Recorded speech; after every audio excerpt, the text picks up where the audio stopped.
Assalamualaikum warahmatullahi wabarakatuh. Balik lagi bersama saya Revanes Rahmat. Di sini dengan NIM D1021451. Mohon maaf kelupaan. Balik lagi ke pertanyaan Pak dosen lagi, yang dimana mengenai penjelasan apakah pengadilan tata usaha negara secara absolut berwenang atau tidak untuk memeriksa atau memutuskan dan menyelesaikan sengketa pilkada ataupun putusan tata usaha negara yang bersifat deklaratif.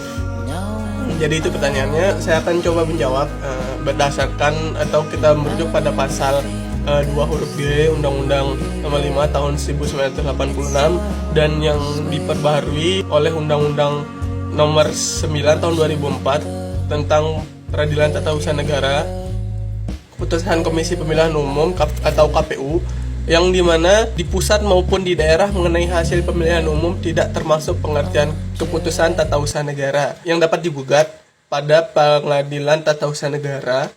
Akan tetapi peraturan tersebut tidak mengatur secara tegas mengenai penerapan keputusan KPU baik di pusat maupun di daerah.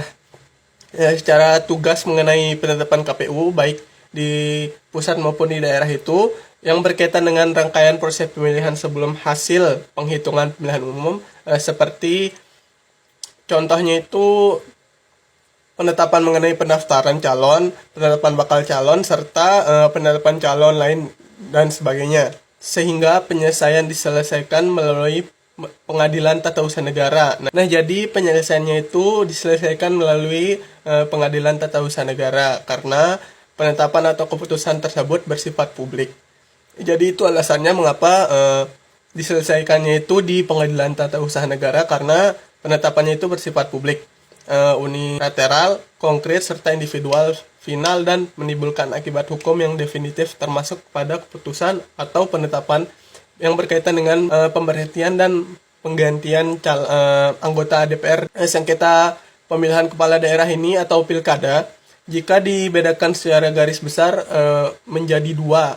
Yang pertama itu sengketa administrasi atau sengketa awal, dan yang kedua itu sengketa hasil atau sengketa akhir.